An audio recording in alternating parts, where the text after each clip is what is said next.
E aí, bem-vindo ao Camponês Moderno, seu antídoto para a história romantizada, né? Hoje o papo é: aprenda métodos medievais para cultivar mais com menos esforço. Você tá aí, no conforto do seu sofá, comendo uma pizza, pedindo comida no app.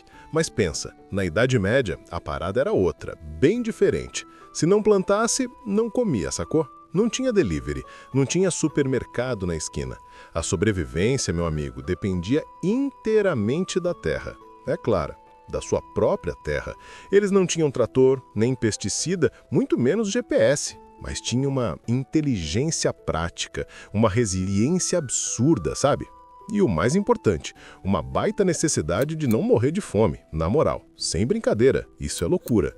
Então, como esses camponeses conseguiram alimentar a si mesmos e a um continente inteiro com tão pouco? Eles inventaram o futuro da agricultura, saca? Métodos que duraram séculos e ainda são relevantes. Então, já que estamos falando de coisas inteligentes e que funcionam, que tal você ser esperto e se inscrever no canal? E ativa o sino, claro, para não perder mais nenhuma dessas sacadas geniais. Ajuda a gente a continuar desenterrando essa história que importa. A verdade é que eles eram mestres em otimização, saca? Eles sacaram que não dava para brigar com a natureza, mas dava para trabalhar com ela. E uma das primeiras coisas que eles manjaram foi a rotação de culturas. Pode crer. Tipo assim, os agricultores medievais eram espertos, dividiam a terra deles em 2 ou até 3 campos, separados, bem definidos.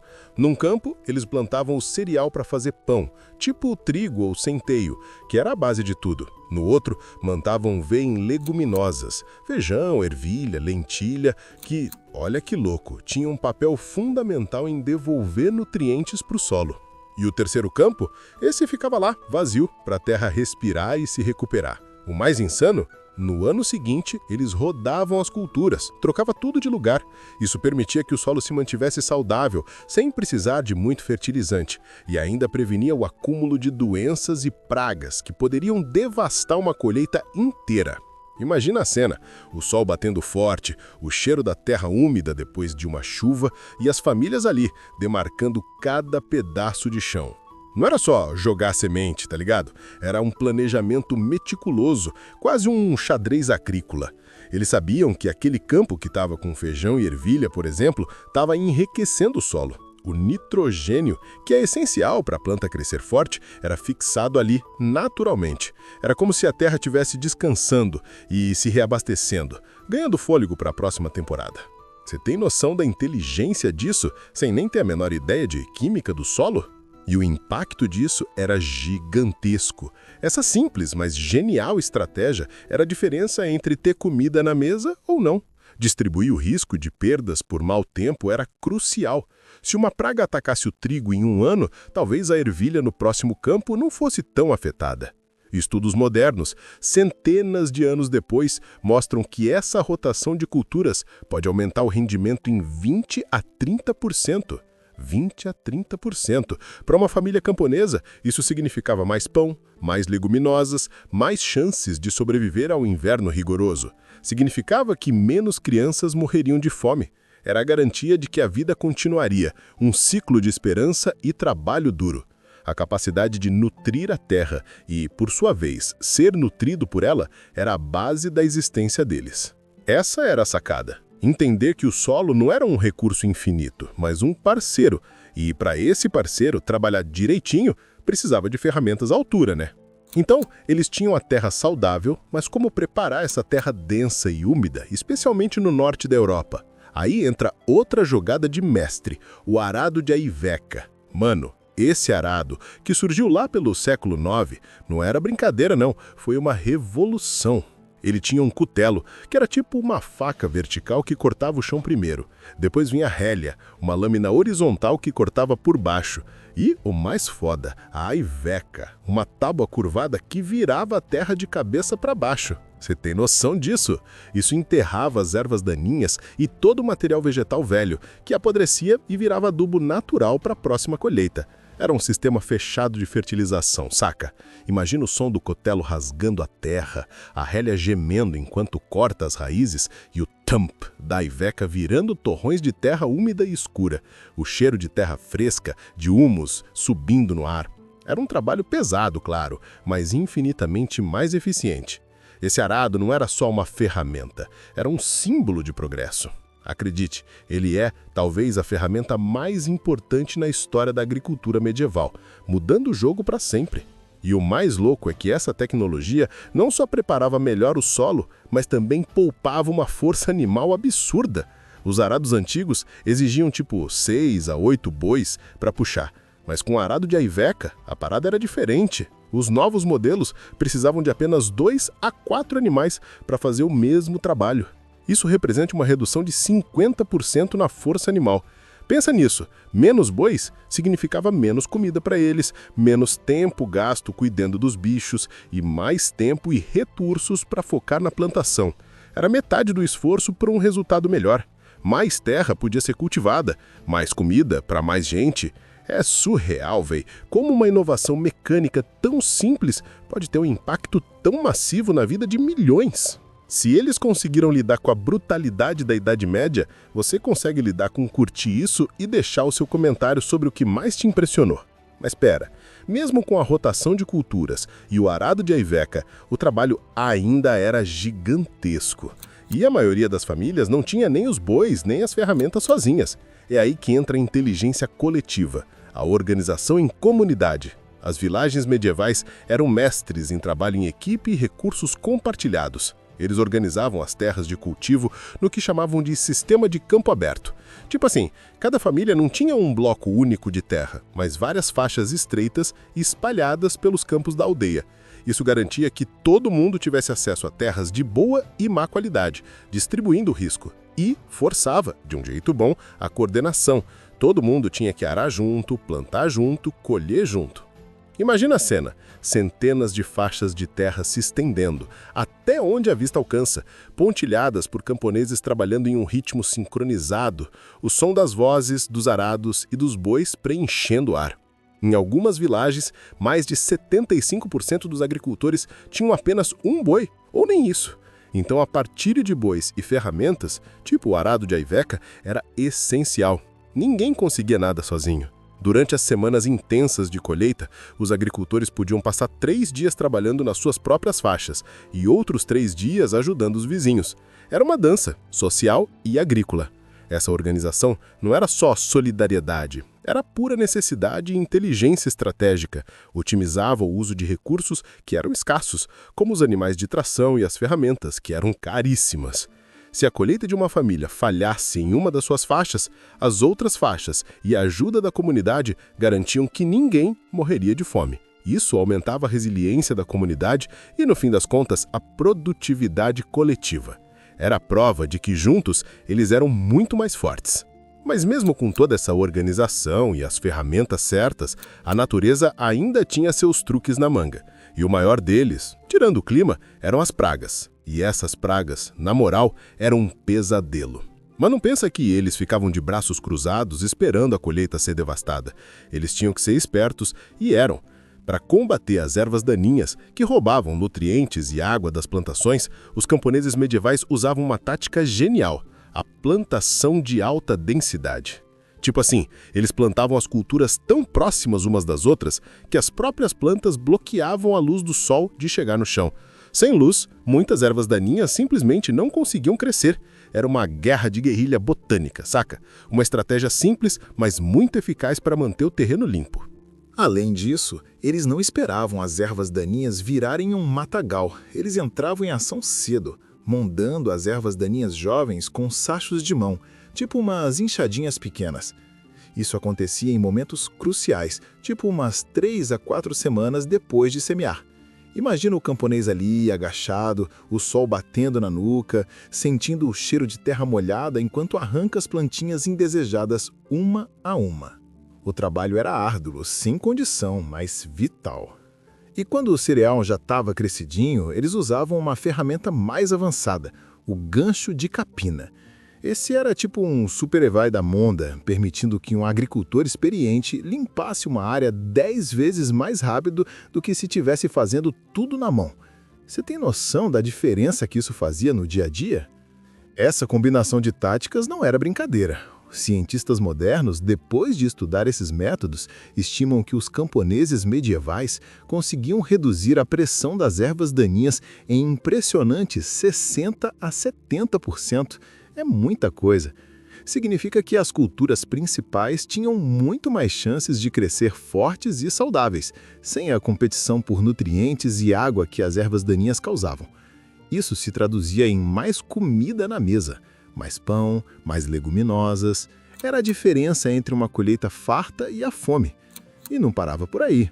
Logo depois da colheita, eles lavravam os campos de novo, enterrando as sementes das ervas daninhas que tinham caído, impedindo que germinassem no ano seguinte. Sem contar as sementeiras falsas para enganar as daninhas e a cobertura morta nas hortas, que era tipo um cobertor protetor para o solo. Essas estratégias reduziam significativamente o trabalho manual exaustivo, tornando a agricultura muito mais eficiente. Muito louco, né? É surreal, velho, como eles usavam a inteligência e a observação da natureza para resolver problemas gigantescos com recursos limitados. Mas, mesmo com as pragas sob controle, tinha um inimigo ainda maior e mais imprevisível: o clima. Para enfrentar a mãe natureza, que era tipo uma roleta russa a cada estação, os agricultores medievais tinham que ser mestres da adaptação. Eles não colocavam todos os ovos na mesma cesta, saca? Plantavam uma mistura super diversa de pelo menos 5 a 7 tipos diferentes de cereais e vegetais a cada ano, cada um com sua tolerância climática particular. Tipo, se o trigo não aguentasse uma geada, talvez a cevada ou as ervilhas dessem conta. Era uma estratégia de diversificação para garantir que algo sobrevivesse, não importa o que o céu mandasse. E não era só isso. Eles plantavam a mesma cultura em diferentes locais da aldeia e escalonavam a sementeira ao longo de várias semanas. Se uma geada atingisse o plantio da primeira semana, a sementeira da terceira semana poderia escapar. Os registros históricos mostram que não era raro um agricultor plantar o mesmo tipo de grão em 3 ou 4 locais diferentes espalhados pela comunidade. Imagine o planejamento, a coordenação que isso exigia. E ainda por cima, eles eram tipo meteorologistas da roça. Liam sinais naturais, o comportamento dos animais, a floração das plantas, a direção do vento. Tudo era pista para tentar prever o tempo. E se você acha que isso já foi pesado, curta se você está aprendendo algo e deixe o seu comentário sobre o que mais te impressionou nessa capacidade de adaptação. Além de tudo isso, eles eram engenheiros hidráulicos. Gerenciavam a água de um jeito que a gente nem imagina hoje. Construíam valas de drenagem para escoar o excesso de chuva, campos elevados para proteger as plantas de inundações e até prados de rega, que eram áreas onde a água era direcionada de forma controlada para irrigar o pasto e as plantações. Essa abordagem multifacetada era a chave para não ir à bancarrota com qualquer reviravolta climática. Mesmo em anos com um clima terrível, tipo secas prolongadas ou chuvas torrenciais, os agricultores costumavam colher pelo menos 30 a 40% de uma colheita normal. Pensa nisso, 30 a 40% pode não parecer muito, mas era a diferença entre a vida e a morte, entre ter algo para comer ou morrer de fome. Eles não buscavam a perfeição, buscavam a sobrevivência, a resiliência. Sem condição. Era um jogo de xadrez constante contra a natureza. Toda essa inteligência no campo era vital, mas de que adianta colher tanto se a comida estragasse antes de ser consumida? A preservação era o elo final dessa corrente de sobrevivência.